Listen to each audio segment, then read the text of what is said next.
Today we are going to be talking about the Apple iCam. What's going on, YouTube? Yes, we have got new leaks of the specs of Apple's iCamera, a mirrorless camera from Apple. So you're going to want to hear this. Hit the subscribe button and click the bell as always so you don't miss. As we cover your favorite tech and video games, I'm Chris Grant Jr. It's the Granny Geek Show.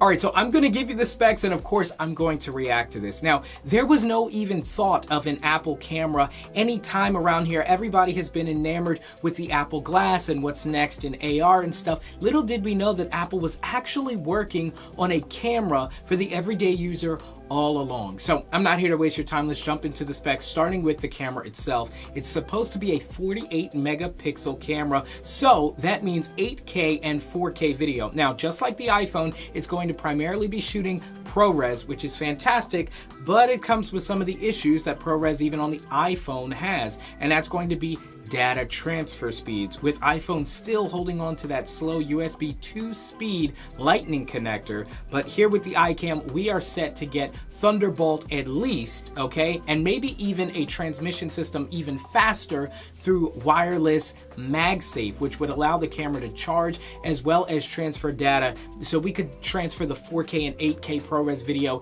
in a matter of minutes. By the way, that's not the official name for it. As soon as it comes out, and I just can't wait to see what they're going to do, especially because of the sensor and everything that we already have in the iPhone.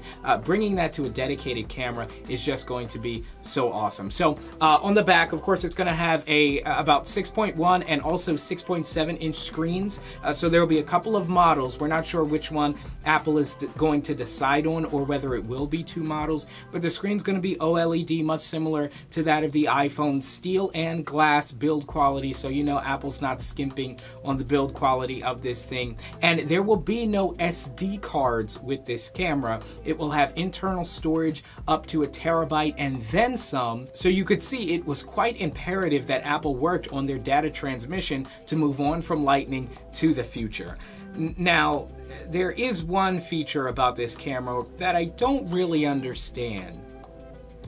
You see, this camera will be able to download apps from the Apple App Store, and it's going to be able to make phone calls.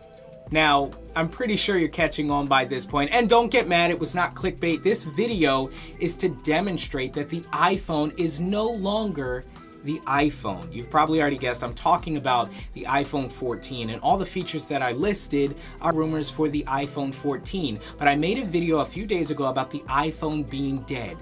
But it doesn't mean the iPhone is gone. The iPhone now, I think, is primarily a camera. If we look at the last couple of upgrades for iPhone, they've been primarily focused on the camera system, making it better, adding ProRes. Now we can shift focus after the fact. All of these features are camera centric. And so before, when the iPhone released in 2007, it was all about the phone. This was a phone primarily, then you could do a couple of other things, watch videos, maybe take a picture, those kind of things, use a calculator.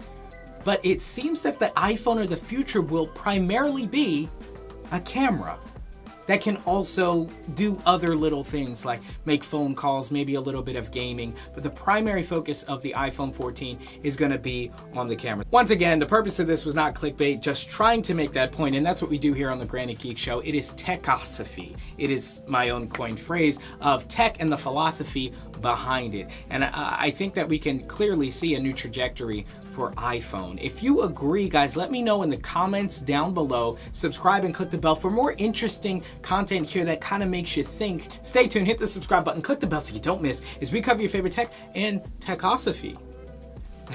It's the Granny Geek Show.